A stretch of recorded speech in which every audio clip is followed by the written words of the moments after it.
Hello guys, இந்த வீடியோவில் நம்ம என்ன பார்க்க போகிறோம் அப்படின்னா சில இம்பார்ட்டன்ட் கேசஸ் அப்படிங்கிறது தான். ஸோ நமக்கு எக்ஸாமில் என்ன கேட்பாங்கன்னா கேசஸோட நேம் தெரியணும், எதோட ரிலேட் ஆனது அப்படிங்கிறது தெரிஞ்சால் போதும். ஓகேவா? ஸோ ரொம்ப டெப்த்தாக அப்படிங்கிறது படிக்க தேவையில்லை. ஸோ ப்ரிலிம்ஸ் பாயிண்ட் ஆஃப் வியூவை பொறுத்த வரைக்கும் கேஸு எதோட ரிலேட் ஆனது அதை தான் வந்து இதில் பார்க்க போகிறோம். ஸோ ஃபஸ்ட்டு பார்த்தீங்க அப்படின்னா நமக்கு இப்போது டிஃப்ரெண்ட்லி ஏபிள் பர்சன்ஸ் தொடர்பான ஒரு ஜட்ஜ்மெண்ட் அப்படிங்கிறது ரீசன் ஆஃப் மே மந்தில் கொடுத்துருப்பாங்க.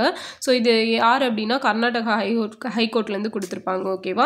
அண்ட் இது எதோட தொடர்புடையது, எந்த ஆர்டிக்கலோட தொடர்புடையது அப்படின்னு கேட்டாங்க அப்படின்னா ஆர்டிக்கல் 14, 16 அண்ட் 21. ஸோ மெயினாக ஆர்டிக்கல் 21ஓட ரிலேட்டடானது தான். அண்ட் இது என்ன அப்படின்னு பார்த்தோம் அப்படின்னா இந்த அவங்களுக்கு வாழ்வதற்கான உரிமை. ஓகேவா?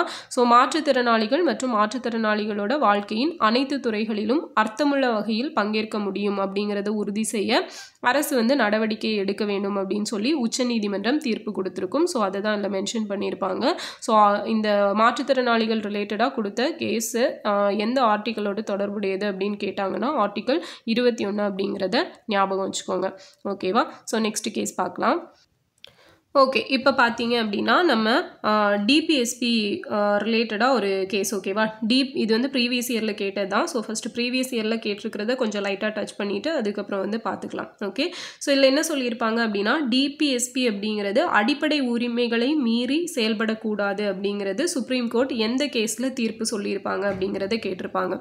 ஸோ டிபிஎஸ்பி அப்படிங்கிறது எப்பயுமே ஃபண்டமெண்டல் ரைட்ஸை வந்து மீறி செயல்படக்கூடாது. ஸோ டிபிஎஸ்பிக்கும் ஃபண்டமெண்டல் ரைட்ஸுக்கும் இடையில ஒரு போட்டி மாதிரி வந்துச்சு அப்படின்னா எப்போவுமே ஃபண்டமெண்டல் ரைட்ஸ் தான் மேலோங்கி இருக்கணும். அதை நீங்கள் கருத்தில் வச்சுட்டு தான் இந்த டிபிஎஸ்பி அப்படிங்கிறத செயல்படுத்தணும் அப்படிங்கிற மாதிரி. ஏன்னா டிபிஎஸ்பியை பேஸ் பண்ணி தான் கவர்மெண்ட் வந்து எந்த ஒரு சட்டம் இயற்றினாலும் அதை மனசில் வச்சுக்கணும் அப்படிங்கிறது தான். ஏன்னா அது வந்து இன்ஸ்ட்ருமெண்ட் ஆஃப் இன்ஸ்ட்ரக்ஷன் அப்படிங்கிறது சொல்லப்பட்டிருக்கும் இல்லையா? ஸோ அதனால நீங்கள் டிபிஎஸ்பியா ஃபண்டமெண்டல் ரைட்டா அப்படிங்கிறது வரும்போது ஃபண்டமெண்டல் ரைட்ஸ் தான் மேலோங்கி இருக்கணும் அப்படிங்கிறத சொல்லியிருப்பாங்க. ஸோ அது எந்த கேஸில் அப்படின்னு பார்த்தீங்கன்னா செண்பகம் துரைராஜன் கேஸ் 1951. ஓகேவா? ஸோ இது வந்து ரொம்ப ரொம்ப இம்பார்ட்டண்ட்டான case. 1951 Champakam Dorairajan case. So fundamental rights தான் மேலோங்கி இருக்கணும் அப்படின்னு சொல்லியிருப்பாங்க. ஸோ இதை வந்து நோட் பண்ணிக்கோங்க. அடுத்தது பார்த்தீங்க அப்படின்னா பென்னட் கோல்மன் கேஸ் அப்படிங்கிறது. So Bennett Coleman case. ஓகேவா? ஸோ இங்கிலீஷில் BENNETT. ஓகேவா? Bennett Coleman. ஸோ இந்த கேஸ் பார்த்தீங்கன்னா 1973.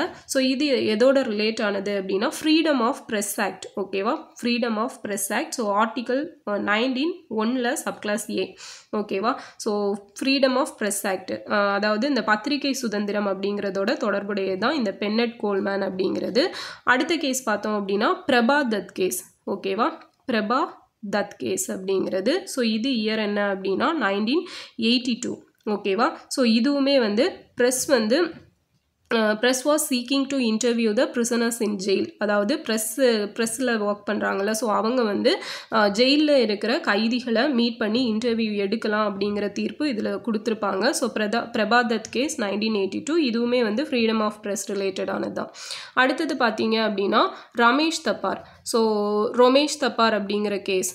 ஸோ இந்த நேம் கேள்விப்பட்டிருப்பீங்கன்னு நினைக்கிறேன், ரோமேஷ் தப்பார். ஸோ இதுவுமே 1950 தான் கொண்டு வந்திருப்பாங்க. ஸோ இதுவும் ஃப்ரீடம் ஆஃப் ப்ரெஸ் ரிலேட்டடானது தான். ஓகேவா? இப்போ ஃப்ரீடம் ஆஃப் ப்ரெஸ் ரிலேட்டடாக 3 கேசஸ் பார்த்துருக்கோம்.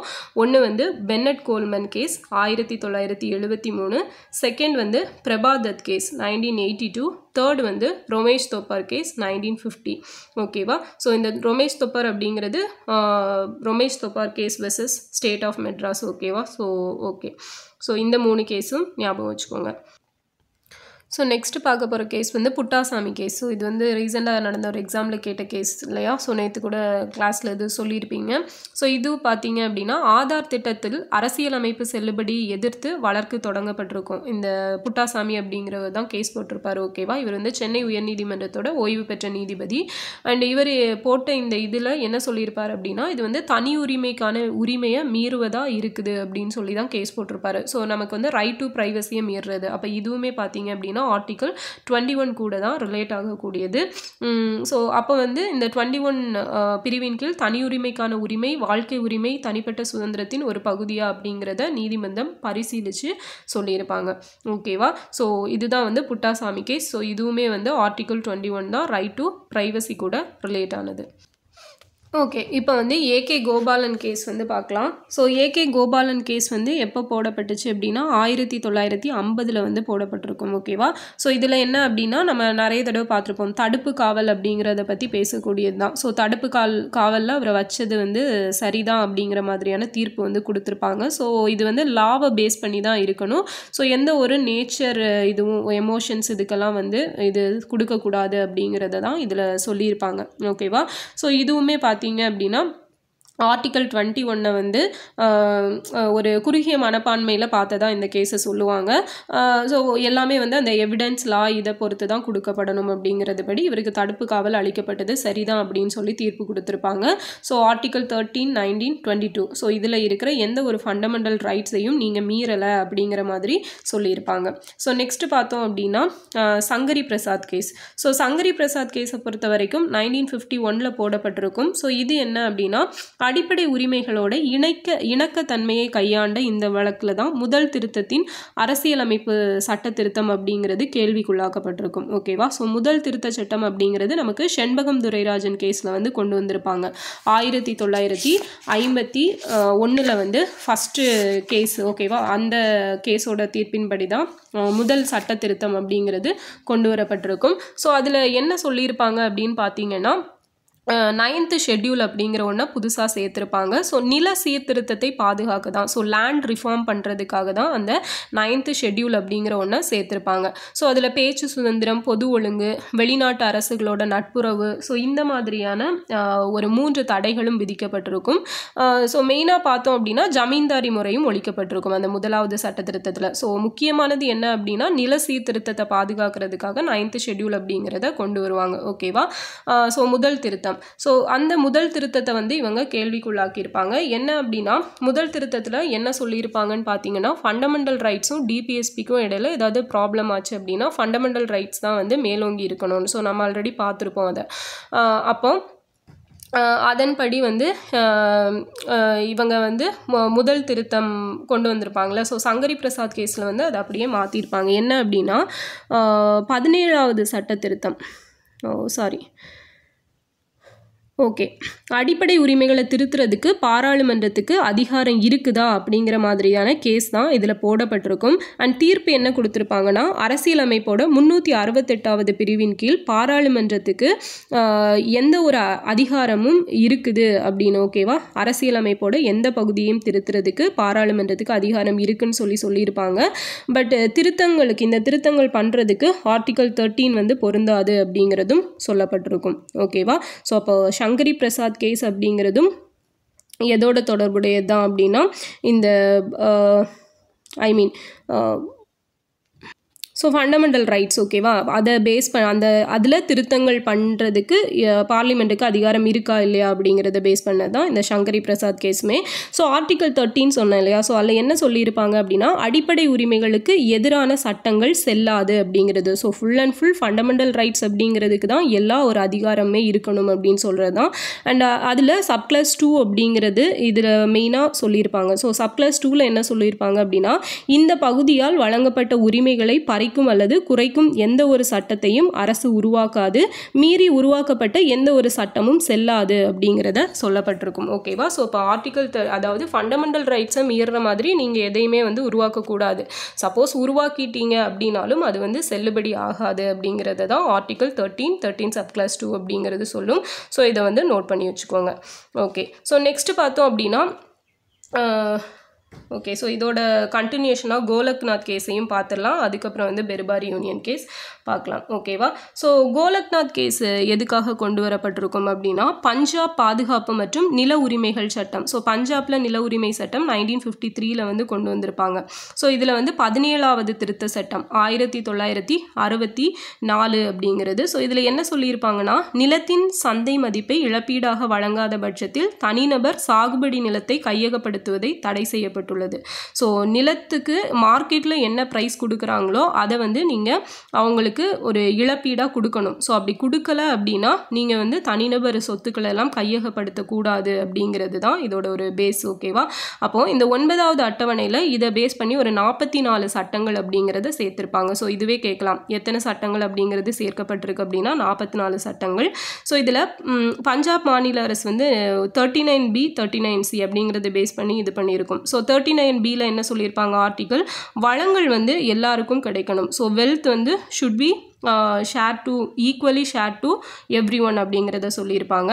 அண்ட் 39Cயில் என்ன சொல்லியிருப்பாங்க அப்படின்னா, அதிகப்படியான செல்வங்கள் ஒருவரிடம் மட்டுமே இருக்கக்கூடாது. அதாவது ஒருத்தர்கிட்ட மட்டும் அந்த செல்வம் குவிவது அப்படிங்கிறது தடுக்கப்படணும். ஸோ இது நமக்கு தெரியும் 39BC அப்படிங்கிறது. ஸோ டிபிஎஸ்பியில் சொல்லப்பட்டிருக்கும். ஓகேவா? ஸோ இதுதான் வந்து இந்த கோலக்நாத் கேஸோட ஒரு பின்னணியாக இருக்கும். அப்போ இது வந்து மொத்தமாக அந்த கோலக்நாத் அப்படிங்கிறவர் பஞ்சாப் அரசுக்கு எதிராக போடப்பட்ட கேஸு தான் இது.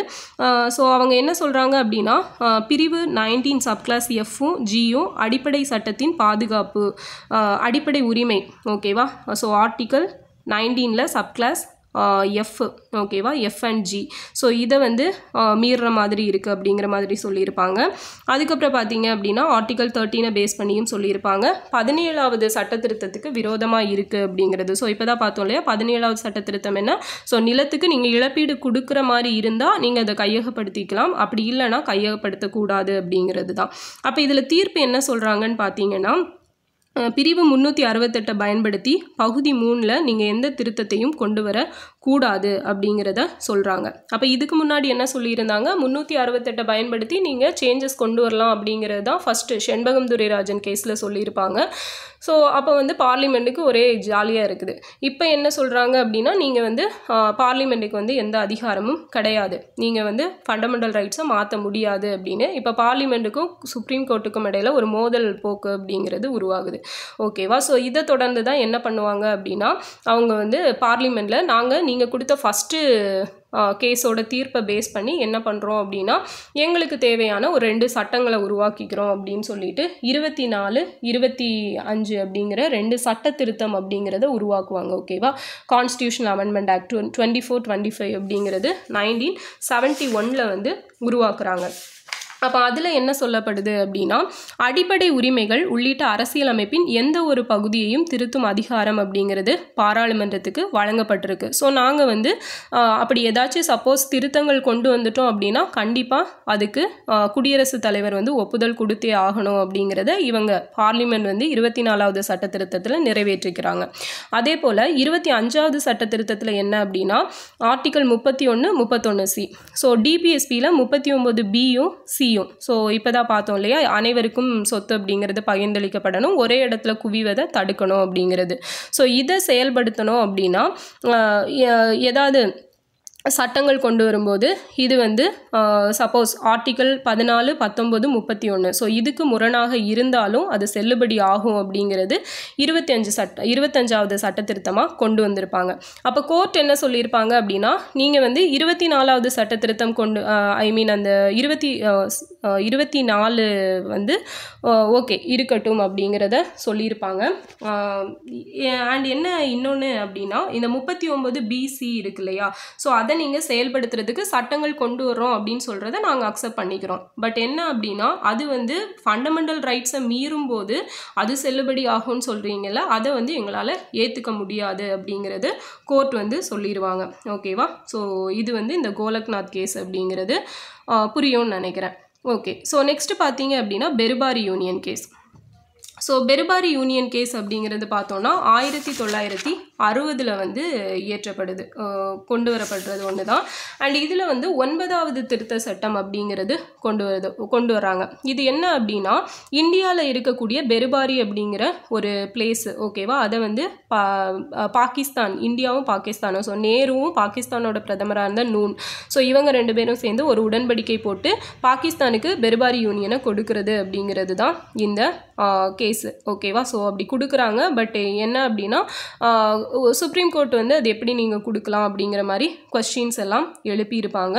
ஸோ இதுக்காக பாராளுமன்றங்கள் நீங்கள் தனியாக வந்து சட்டங்கள் எல்லாம் இயற்ற முடியாது அப்படிங்கிற ஒரு தீர்ப்பும் கொடுக்கப்பட்டிருக்கும். ஸோ இதுதான் வந்து பெர்பாரி யூனியன் கேஸ் அப்படிங்கிறது.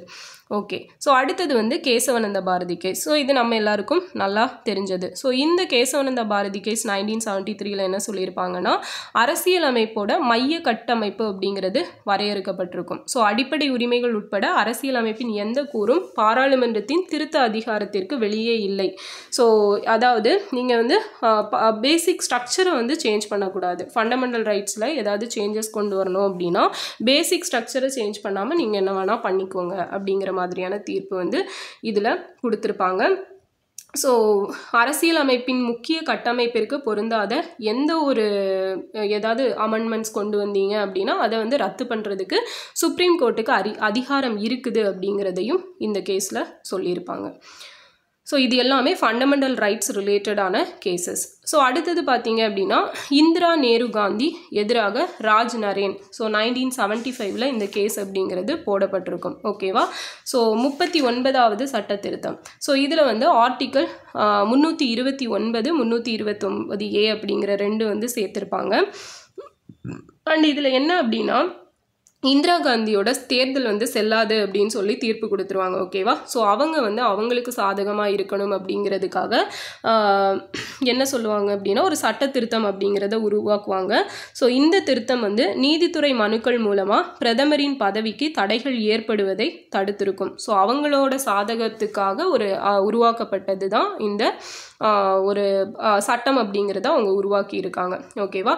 அப்போ இந்த 39வது திருத்தம் சட்டமன்றத்தின் கைகளில் முற்றிலும் நீதித்துறை செயல்பாட்டை வைப்பதன் மூலம் அதிகாரங்கள் பிரிக்கும் கொள்கையை வந்து மீறுது அப்படின்னு சொல்லும். அது மட்டுமல்லாமல் தீர்ப்பளிக்கும் உண்மைகளை கண்டறிந்து தேர்தல் தகராறுகளை தீர்ப்பதை ரத்து செய்யும் அப்படின்னு சொல்லி வாதிட்டிருப்பாங்க. ஓகேவா.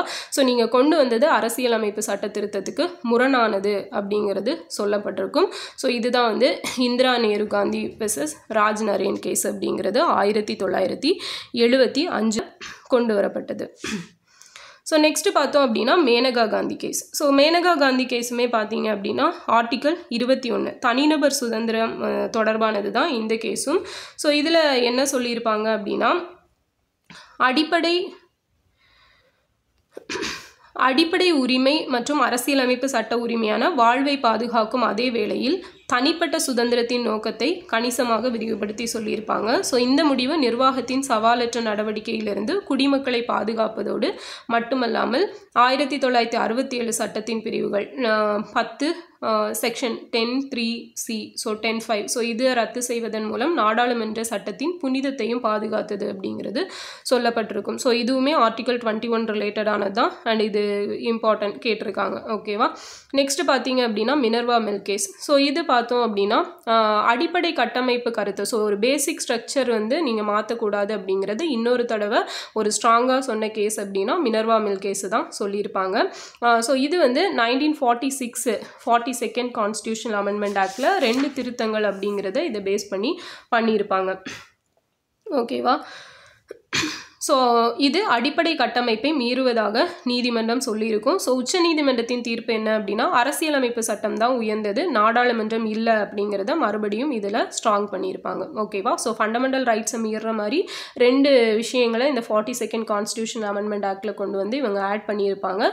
அப்போது பார்லிமெண்ட் என்ன சொல்லுவோம், சுப்ரீம் கோர்ட் என்ன சொல்லுவாங்க அப்படின்னா உங்கள் இஷ்டத்துக்கு நீங்கள் என்ன கொண்டு வந்தாலும் ஃபண்டமெண்டல் ரைட்ஸ் வந்து மீறக்கூடாது. ஸோ அரசியலமைப்பு சட்டம் தான், கான்ஸ்டியூஷன் தான் எப்போவுமே உயர்ந்ததாக இருக்கும், பார்லிமெண்ட் வந்து அதுக்கப்புறம் தான் அப்படிங்கிற ஒரு தீர்ப்பை வந்து இதில் கொடுத்துருப்பாங்க.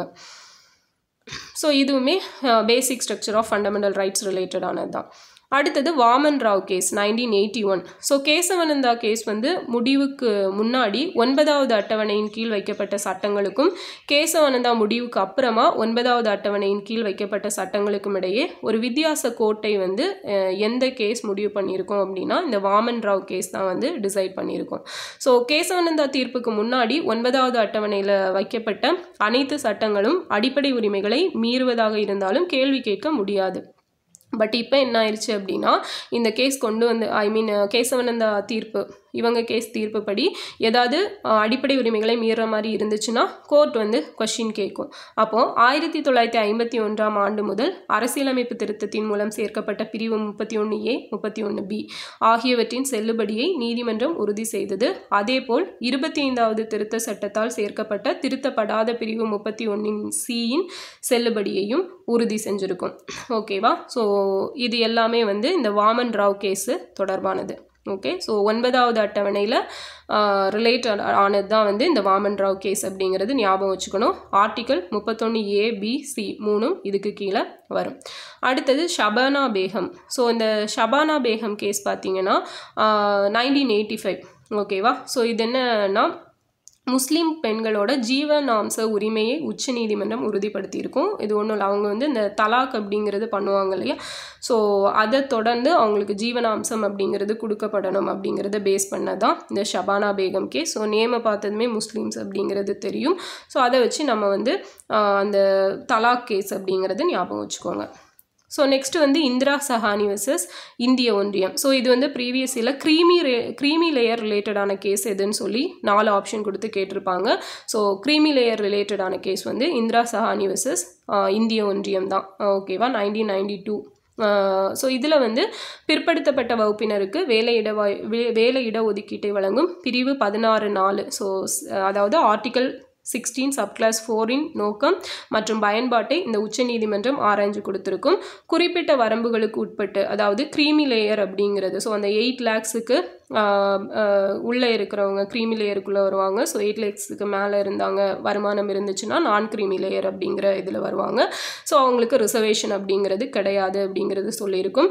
அண்ட் மெயினாக பார்த்தீங்க அப்படின்னா மொத்த ரிசர்வேஷன் நீங்கள் கொடுக்கும்போது 50% கிராஸ் பண்ணக்கூடாது அப்படிங்கிறது சுப்ரீம் கோர்ட் சொல்லியிருக்கும். ஸோ அப்போ எப்படி சில ஸ்டேட்டில் வந்து 69%, 75% இருக்குது அப்படின்னு கேட்டிங்கன்னா, ஸோ சுப்ரீம் கோர்ட் கூட அதுக்கு கூட இன்னொன்று மென்ஷன் பண்ணியிருப்பாங்க.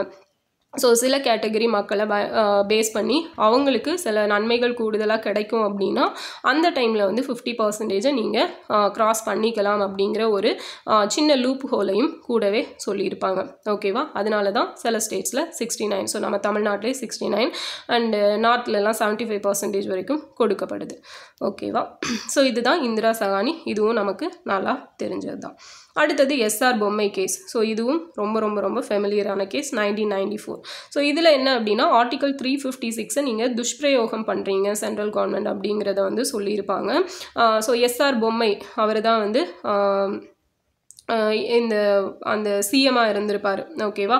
ஸோ அவர் இருந்த பிளேஸில் வந்து இந்த 356 அப்படிங்கிறத யூஸ் பண்ணி அவரை பதவி நீக்கம் பண்ணியிருப்பாங்க. அப்போ அவர் கேஸ் போட்டப்போ இதை சொல்லியிருப்பாங்க, நீங்கள் வந்து தேவையில்லாமலாம் இந்த 356 யூஸ் பண்ணக்கூடாது, ஸோ தேவைப்பட்டால் மட்டும்தான் யூஸ் பண்ணணும், உங்கள் ஆதாயத்துக்காக யூஸ் பண்ணி பதவியிலேருந்து நீக்கிறதெல்லாம் செய்யக்கூடாது அப்படிங்கிற மாதிரியான தீர்ப்பு அப்படிங்கிறது கொடுக்கப்பட்டிருக்கும்.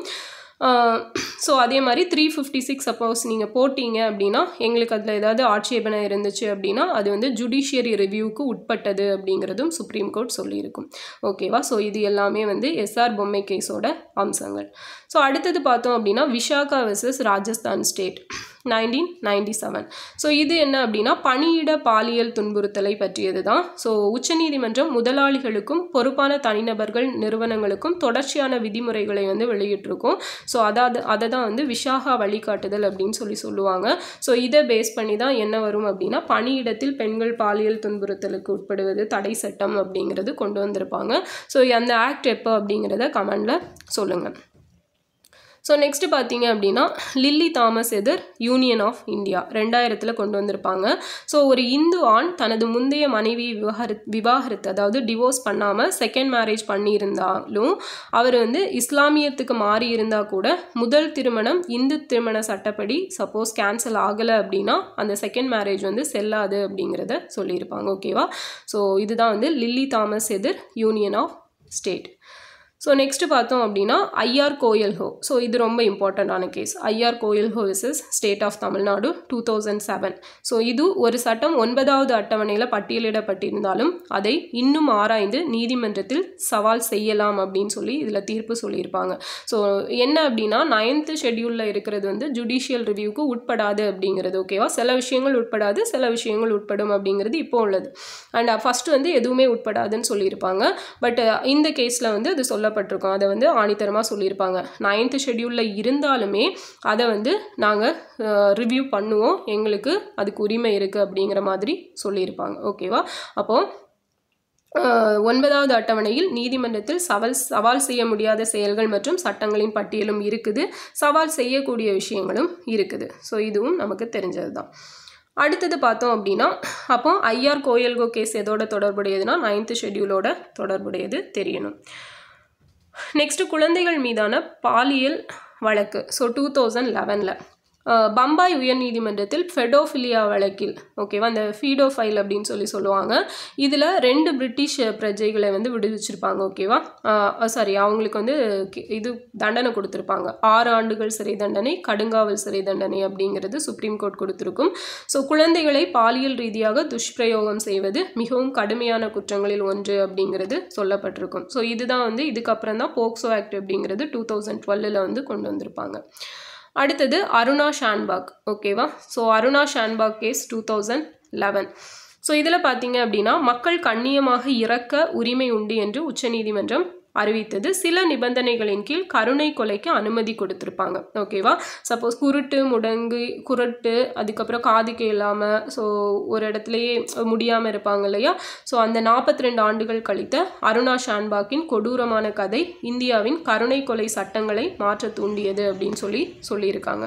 ஸோ கருணை கொலை ரிலேட்டடானது தான் இந்த அருணா ஷான்பாக் அப்படிங்கிற இவங்களோட கேஸ். அடுத்தது நோட்டா தீர்ப்பு 2013.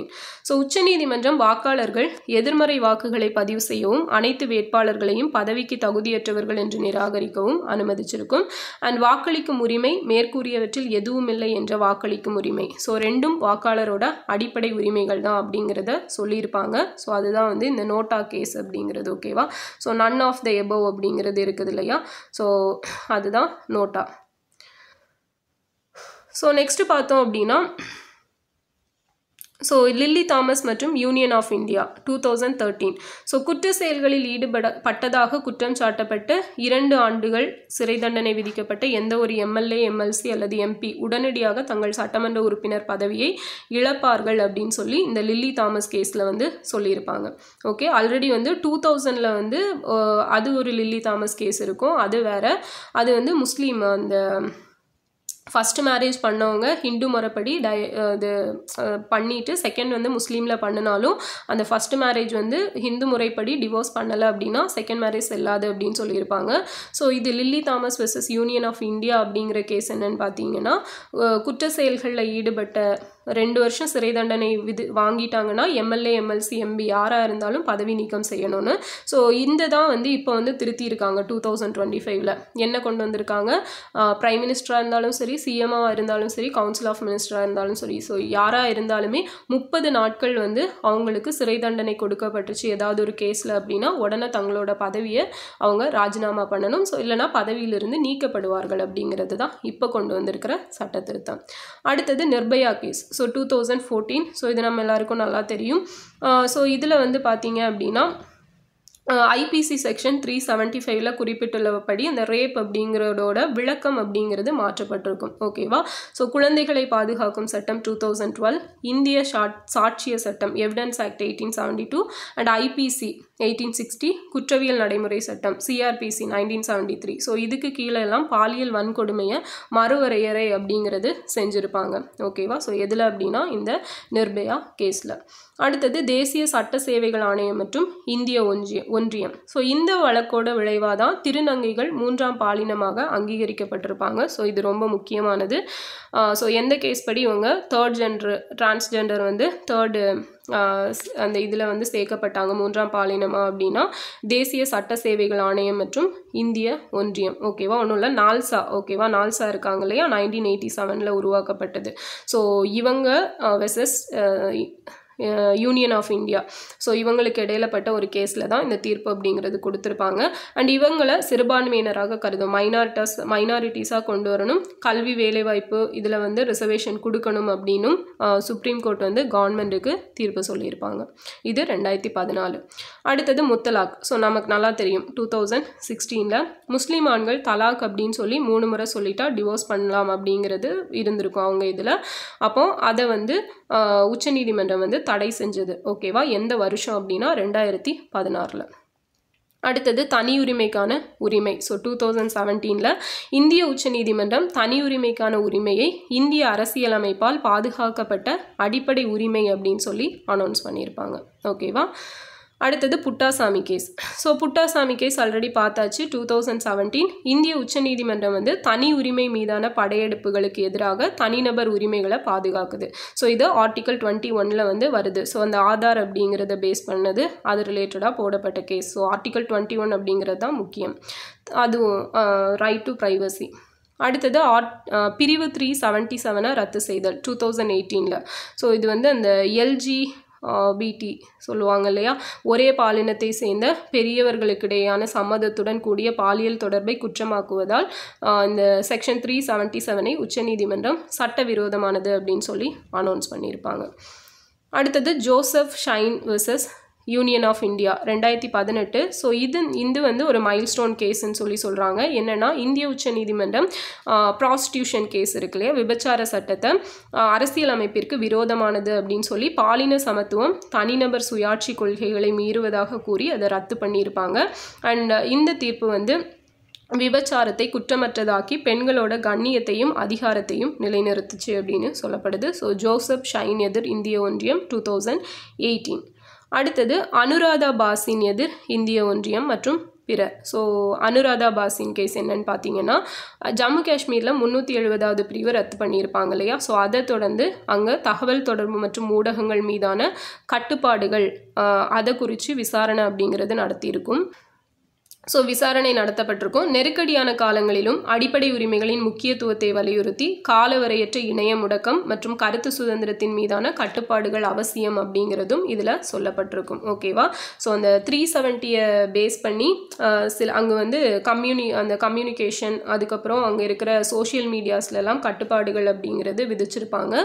ஸோ அப்போ நெருக்கடியான காலங்களிலும் இந்த அடிப்படை உரிமைகளோட முக்கியத்துவத்தை வலியுறுத்தி காலவரையற்ற இணைய முடக்கம், இந்த சோஷியல் மீடியா, இன்டர்நெட் எல்லாம் வந்து இது பண்ணுறது அண்ட் கருத்து சுதந்திரத்தின் மீதான கட்டுப்பாடுகள் அவசியம் அப்படிங்கிறத வந்து உச்சநீதிமன்றம் இதில் சொல்லியிருப்பாங்க. ஸோ அனுராதா பாசின் வந்து அந்த கருத்து சுதந்திரம் தொடர்பானது அப்படின்னு ஞாபகம் வச்சுக்கோங்க, இல்லைனா ஆர்டிகல் 370. அடுத்தது ராம்பாபு சிங். ஸோ ராம்பாபு சிங் தாக்கூர் எதிராக சுனில் அரோரா. ஸோ இந்த வழக்கு மணிப்பூரில் சட்டமன்ற உறுப்பினர்கள் தகுதி நீக்கம் செய்யப்பட்டது தொடர்பானது.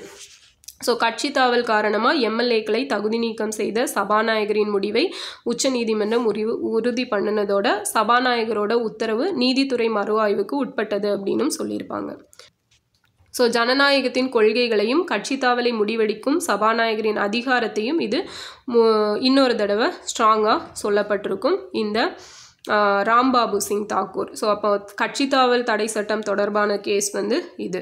ஓகேவா. ஸோ இதெல்லாம் வந்து நோட் பண்ணிக்கோங்க.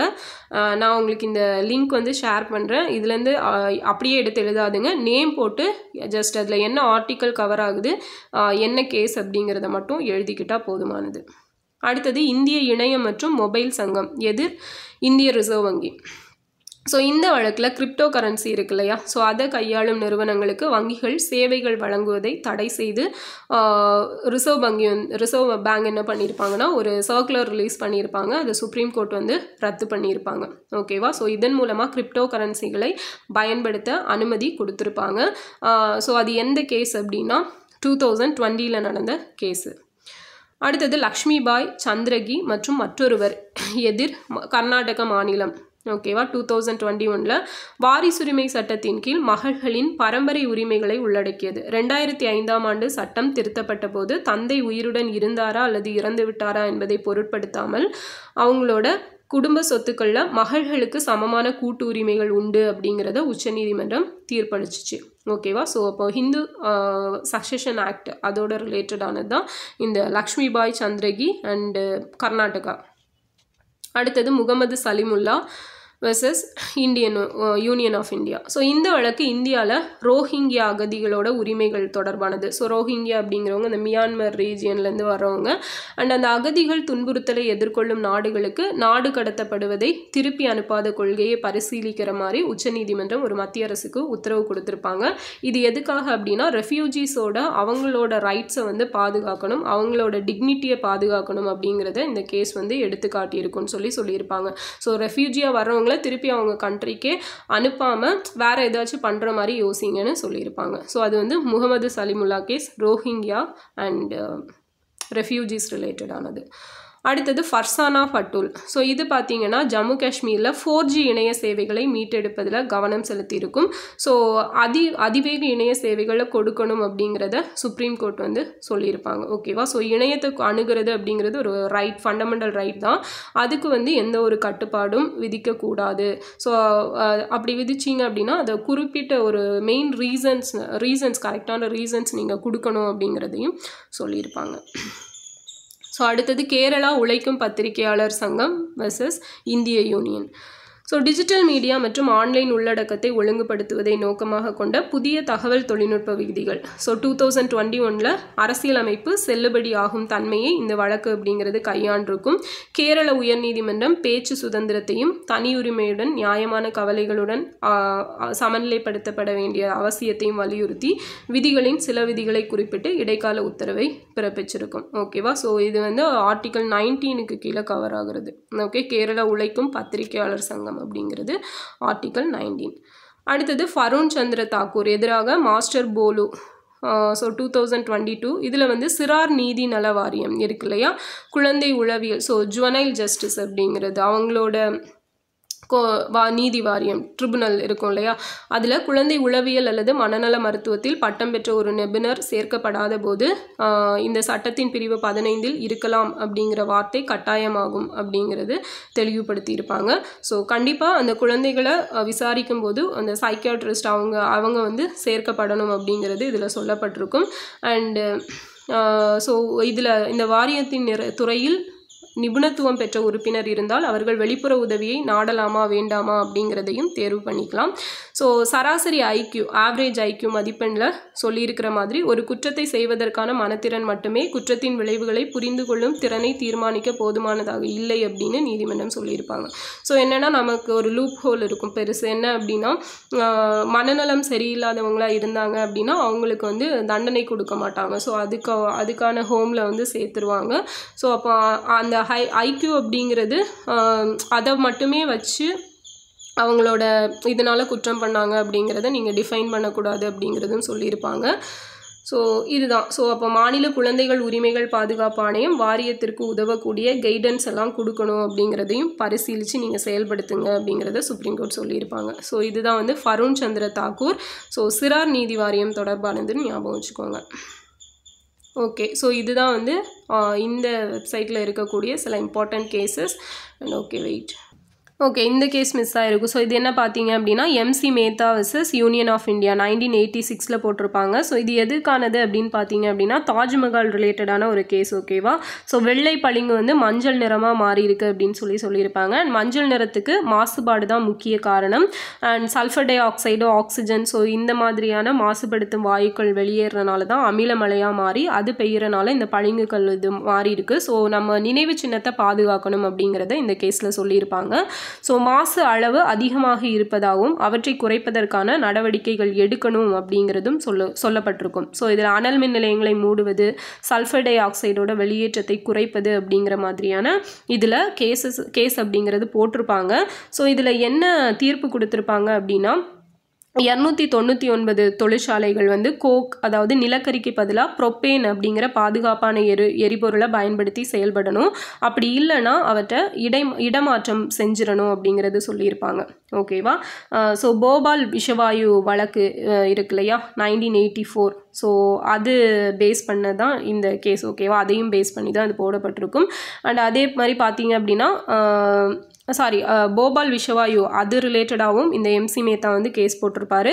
அதே போல் கங்கை மாசு வழக்கு, ஸோ அதுவுமே வந்து ஒரு பப்ளிக் இன்ட்ரெஸ்ட் லிட்டிகேஷன் PIL இருக்கு இல்லையா, அதை பேஸ் பண்ணியும் எம்சி மேத்தா கேஸ் போட்டிருப்பாரு. இன்னொன்று பார்த்தீங்க அப்படின்னா நம்ம சோஷியல் இஷ்யூஸில் பார்த்துருப்போம், என்ன அப்படின்னா குழந்தை தொழிலாளர், ஸோ அதுவுமே வந்து எம்சி மேத்தா, ஸோ அந்த கேஸ் இருக்கும் 1994. ஓகேவா, ஸோ இதெல்லாம் இவர் ரிலேட்டடான கேசஸ்.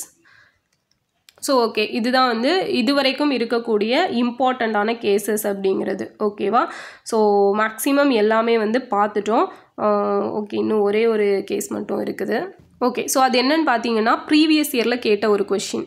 ஸோ என்ன அப்படின்னு பார்த்தோன்னா 2007 ஜெகத் சிங் வெர்சஸ் ஹரியானா.